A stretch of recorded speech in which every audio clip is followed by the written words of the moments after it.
Long, long ago, in a great and ancient city, there lived a wealthy merchant who had recently lost his dear wife.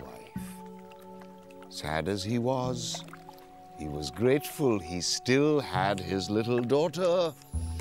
Her name was Eka, and he loved her dearly. Shortly after her mother's death, however, Eka came down with a strange illness that no one could diagnose. Try as they might, the doctors could find no cause and no cure, and the child declined daily. One day, as the distraught father sat by his daughter's bedside, he happened to ask her, "What can I do that will make you feel better, my child?" There's only one thing, Papa.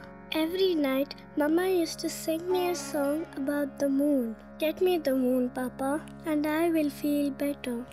Oh, poor man.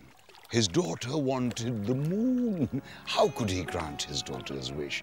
But to save her life, he knew he must try. He wasted no time. He spared no expense. He sent for all the experts in the great city. When the experts heard what the merchant wanted them to do, they were shocked. The moon? Why, it is hundreds of miles away. No ladder or building could ever be built tall enough to reach it. And besides, it is made of solid rock and is as big as the Raja's palace. It is much worse than that. The moon is thousands of miles away, is made of green cheese, and is as big as a mountain. It is much, much worse than that. The moon is 1,000,000 miles away, is made of the densest iron possible, and is as big as all of Asia. Give her the moon? Impossible, ridiculous. Give her the moon. Well, listening at the door was the young serving boy who always brought Eka her meals. He was her good friend and knew her well. He plucked up his courage and boldly walked into the middle of the gathering of experts. Excuse me, honored sirs, but I think I may be able to help. A serving boy who thinks he knows more than we do? What a ridiculous idea. Get out, boy.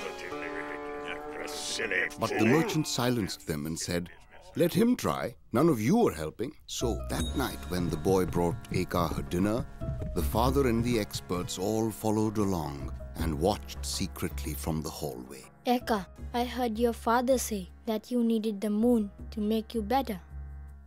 Tell me, Eka, how can we get the moon? It is so far away. No, it isn't, silly. It's there, just outside my window, at the top of the big palm tree. Oh, I see. But tell me, Eka, how shall we carry it down? It is so big. You are silly. Can't you see the moon is only as big as my thumbnail? Ah, but tell me, Eka, what is the moon made out of? It's made out of gold, of course.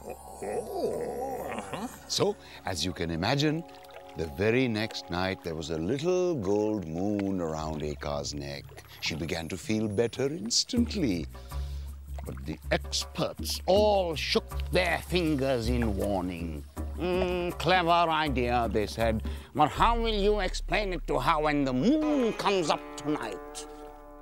So that night, as the moon rose into the treetop, they all followed the boy to Eka's bedroom. I don't understand, Eka. Tell me, how is it possible that the moon is in the sky when even now you hold it in your hand? It's easy. The moon is like your baby teeth. When one is lost, another one grows in its place. And so, because Eka believed she held the moon, she felt her mother was near, and she was comforted, she soon began to feel better. And what of the serving boy who was wise enough to ask? Well, he became like a son to the merchant and was richly rewarded for his imaginative thinking.